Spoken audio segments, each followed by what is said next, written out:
Bueno, pues en este código lo que hicimos fue que creamos una clase llamada new pago de TO, lo tenemos aquí, y esto nos sirve para representar los datos de un nuevo pago que hace cualquier estudiante.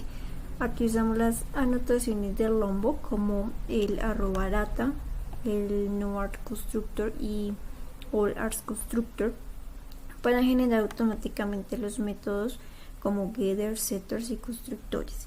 Aquí lo que hacemos es que tenemos 4 atributos y son la cantidad, el tipo de pago, la fecha y el código del estudiante. Aquí tenemos como tal la clase de estudiante.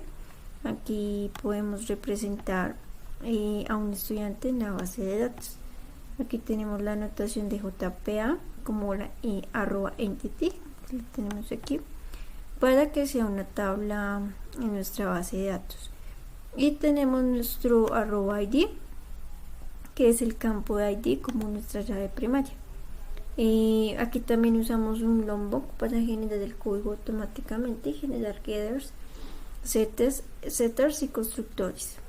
También tenemos el ID como identificador único, el nombre, el apellido, el código del estudiante, el programa y pues una foto. Aquí nos va a guardar como una URL o el nombre del archivo, la foto del estudiante, el programa al que pertenece el estudiante, el código y como tal el nombre y el apellido. Acá tenemos una clase que se llama pago. Aquí representamos el pago que hizo el estudiante. Entonces aquí tenemos que está marcado por el @entity para que se convierta en una tabla en nuestra base de datos. También tenemos el ID, que es la fecha, o digamos que se genera automáticamente, es el identificador único que tiene varios atributos. Entonces aquí tenemos los atributos que son la fecha para saber cuándo se pagó, el monto, saber el valor del pago, el type, que es el tipo de pago, que viene de enum, que es type pago, y tenemos nuestro estatus, que es el estado de pago, como lo que es pagado, pendiente, y tenemos el file, que es el comprobante o el archivo relacionado. Aquí usamos el @many-to-one para indicar que muchos pagos pueden pertenecer a un solo estudiante dentro del campo estudiante. Aquí tenemos como tal el enum, que es el pago status. Aquí lo que tenemos es que definimos los estados posibles de un pago. Entonces tenemos el valor creado cuando el pago se registró, el validado cuando fue aprobado, confirmado y rechazado cuando se rechazó por algún motivo. Este nos ayuda a controlar el flujo del pago dentro del sistema. También tenemos el enum, que se llama status pago. Aquí definimos el estado del pago en el sistema y tenemos 3 opciones. El creado, que es cuando el pago se ingresó, el validado cuando el pago fue aprobado y rechazado cuando no fue aceptado. Se usa en la clase pago para saber en qué estado está cada una de las transacciones.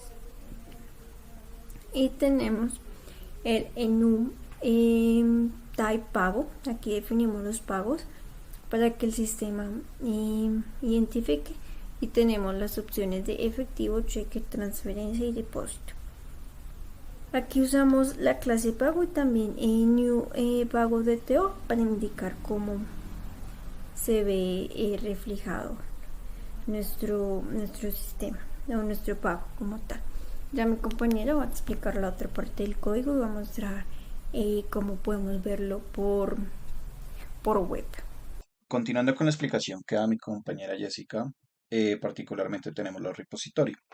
Los repositorios nos permiten definir un alcance a partir de una interfaz en la cual nosotros vamos a darle un manejo específico a la información y a los parámetros, por lo cual eh, nuestro sistema va a tomar datos, ya sea una base de datos o un set de pruebas, y a partir de eso, pues va a ser como un retorno a partir de todo lo que compone la aplicación, como un servicio, la manera en que lo retorna, bueno, todos esos atributos y modelados y tipados específicos que requiere el sistema para funcionar de una manera correcta, ¿no? En el caso de la interfaz, extendemos un JPA repository, lo que, como mencioné anteriormente, da como uso unos- una serie de métodos con los cuales podemos acceder a la información. ¿Listo? Que tengamos, ya sea en un set de pruebas o en la base de datos. ¿Listo? Fijémonos que particularmente podemos buscar por el código, que previamente es un atributo que va a tener el estudiante, si nos dirigimos a clase estudiante como lo mencionaba Jessica, o el programa ID, que claramente también hace parte de ese atributo del estudiante, ¿no? Mismo caso con el pago repository, cuando lo vamos a buscar, fíjense que automáticamente, a partir de esas relaciones que definíamos previamente cuando decíamos que un estudiante puede tener muchos pagos, particularmente, surge todo esto de find by estudiante código, find by status y find by type, que esos son básicamente estados, ¿listo? Como lo pueden ver acá en pantalla. Ahora bien, dentro de todos estos repositorios tenemos acá el tema de los servicios, que para tenerlo muy presente, son el mediador del cual hablaba, por el cual nosotros vamos a abrir una ventana en la cual el sistema lo que va a hacer es definir un proceso a partir de un método que se define acá previamente, como pueden ver en pantalla, y pues el cual nos permite pues hacer diferentes tipos de acciones, ¿no? Fíjense que entre todo el código que tenemos particularmente los archivos que vamos a recibir, la parametrización previa de estos archivos y adicionalmente a eso el manejo de secciones que se le debe dar. ¿Listo? Acá particularmente, dentro de los muchos datos que tenemos con el servicio, también tenemos el controlador. ¿Listo? El controlador como tal de lo que se encarga es de exponer esas rutas que estamos hablando hace un momento y a partir de eso pues solicitar esos valores que se requieren para hacer uso previo de dichos elementos y a partir de eso pues hacer toda la validación, ¿no? Fijémonos acá que hay algo muy importante. Fijémonos que acá tenemos el listado de rutas que vamos a disponer y dentro de este repositorio tenemos una facilidad que es el Swagger. ¿Listo? Swagger que nos permite pues, hacer un listado muy organizado sobre las rutas que estamos exponiendo acá en pantalla, que lo vamos a ver a continuación cuando ejecutemos el código. Y a partir de eso, pues hacer un uso, bueno, tener como básicamente un acercamiento mucho más interactivo que solamente el código. Listo, ya lo vamos a ver más adelante. Continuando con toda la información, vamos a tener nuestra clase main o nuestra clase principal, como pueden ver acá en pantalla, donde pues se va a ejecutar toda la aplicación. Entonces fíjense que acá tenemos un command line y el command line lo que va a hacer particularmente es que en este caso como vamos a hacer uso de un set de datos de prueba, pues acá fíjense que estamos generando básicamente unos elementos que sí o sí definimos, como lo puede ser acá los estudiantes, y a partir de eso, fíjense que le estamos definiendo, por ejemplo, el tema de los pagos, 10 pagos por cada estudiante que vemos acá en pantalla. Fijémonos que acá tenemos la colección. ¿Listo? Ahora bien, se preguntarán, ¿cómo hacemos para la emulación del código? Sencillo. En el caso de Visual Studio Code o IntelliJ, básicamente lo que tenemos que hacer es una ejecución. En este caso, como en nuestra clase principal, en el momento que yo lo ejecuto como tal, fíjense que automáticamente el sistema se encarga de hacer la emulación, de validar que no haya ningún tipo de error y a partir del Tomcat, que es el que hace la emulación como si nuestro computador fuera el servidor, nos va a dar un puerto que es el 8080. ¿Listo? Ya les comparto acá la ventana que me generó el sistema, la cual es la siguiente. ¿Listo? Acá automáticamente, ¿qué va a pasar? Acá automáticamente, fíjense lo siguiente, que en el momento que yo accedo al Swagger, tenemos lo que hemos organizado en los servicios, diré en el controlador, qué pena, y a partir de eso, pues toda esa data pues expuesta, ¿no? O la data por la cual vamos a ver, fíjense que acá únicamente lo que yo tengo como alcance son los servicios y los mapeos que previamente definí. ¿Listo? A partir de eso tenemos dos formas de interactuar con ellos. Primera forma, podemos interactuar a partir del Swagger, porque fíjense que dependiendo del tipo de petición, acá aclaración muy importante, este tipo de peticiones de lo que se encargan es darle una instrucción al servidor a partir de cuando, por ejemplo, tenemos un front y un back, ¿no?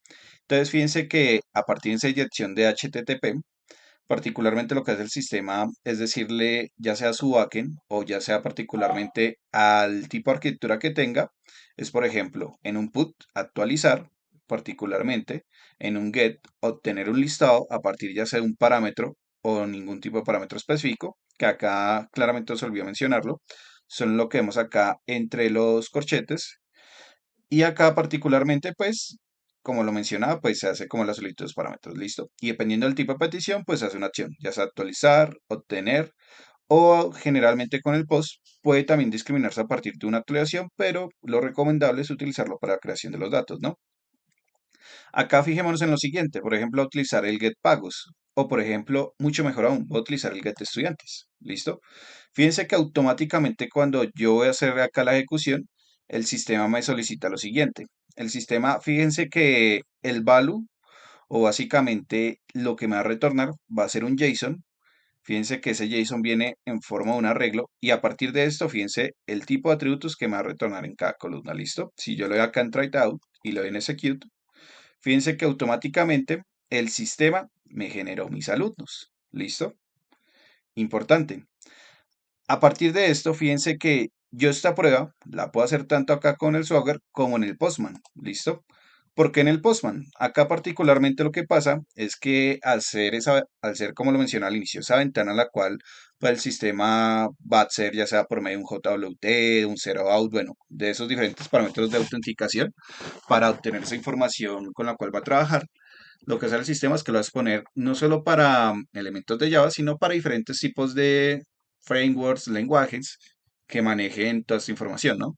Por ejemplo, yo lo utilizo desde el Postman y explico cómo adrede lo que está haciendo el Swagger, que es básicamente lo que están viendo en pantalla. Coge el tipo de petición, acá apunta al API que generamos y a partir de eso, como no hay autorización, pues no se define.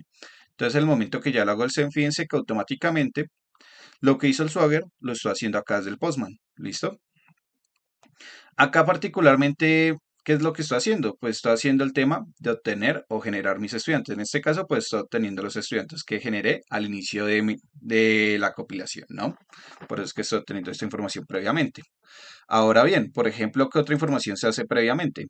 A partir de esa explicación, también se hace previamente el tema de los pagos. Entonces, por ejemplo, fijémonos que acá tengo un pago, un post particularmente, que es un pago en general. Acá para que se den una idea, siempre va a tener un response específico. El único tema con respecto a acá con mencionar con este tipo de peticiones es la cantidad de parámetros o la manera en que vamos a enviar parámetros. Entonces hago la analogía nuevamente entre, por ejemplo, un método get donde podemos enviar pues un parámetro muy sencillo, como lo puede ser un identificador, como lo podemos ver por acá en pantalla, versus un post que podemos enviar pues una estructura de datos más compleja, ¿no? Acá particularmente fíjense en lo siguiente. Acá me va a indicar el sistema la clase de datos que va a generar. Fíjense que acá tengo unos valores por default. Y en el momento que yo hago mi try out, como en este caso no me está solicitando parámetros, va a darle en execute, acá el tipo de parámetro que se va a enviar. Acá fíjense que automáticamente, perdón, no es este de acá arriba, qué pena. Fíjense que automáticamente el sistema va a generar 30 pagos. ¿Listo? ¿Por qué va a generar 30 pagos? Sencillo, son 3 estudiantes, 10 pagos por cada estudiante. Y es la clase información previa que lo que hace el sistema automáticamente es generar la lista al inicio de la compilación. Ahora bien, recordemos que particularmente tenemos distintos tipos de peticiones. En este caso, por ejemplo, específico, por ejemplo, acá tenemos un tipo de estatus, ¿no? Acá, ¿qué se puede hacer particularmente? Fíjense que acá automáticamente el sistema, pues dependiendo del tipo de petición, como lo mencionaba, pues me da para básicamente generar un tipo de valor específico y a partir de ese valor específico como tal, pues hacer como un proceso también específico, ¿no? Por ejemplo, si yo quisiera acá hacer la actualización de un pago, fíjense que el sistema me está solicitando un pago ID, ¿listo? Entonces fíjense que para hacer el try, acá antes de ejecutarlo me está exigiendo dos parámetros. Me está exigiendo el status, por ejemplo, voy a dejar el validado y acá voy a dejar el pago ID. Por ejemplo, ahorita lo vimos que tiene el ID 1. ¿Listo? Fíjense acá lo siguiente. El momento que yo hago esta actualización, fíjense que automáticamente el sistema me hace el cambio del estatus a partir de esa petición put. Recordemos que acá tenemos distintos tipos de errores. Hay 203, 204, 500, 403. Hay errores definidos incluso por los desarrolladores, pero particularmente las transacciones generadas a partir de ese sistema que se maneja o esas instrucciones que interpreta pues el servidor se hacen a partir de esa información específica en la cual pues el sistema da un code, un status y un mensaje o un response en este caso particularmente, donde pues el desarrollador y las personas involucradas en el proyecto o la persona que conozca la arquitectura pues particularmente va a poder hacer como ese proceso, ¿no? Listo. Eso era todo por el momento. Acá también fijémonos que particularmente en el caso del CUR tenemos distintas maneras de enviar los valores. En el caso de un CUR, fíjense cómo se lo envía, que envía acá el identificar uno y acá particularmente el status que actualizar. Por el momento eso es lo que venimos trabajando con mi compañera Jessica. Nuevamente muy agradecidos por ver el video. Esperamos que tengan un excelente resto de día. Les agradecemos, que estén muy bien. ¿Listo?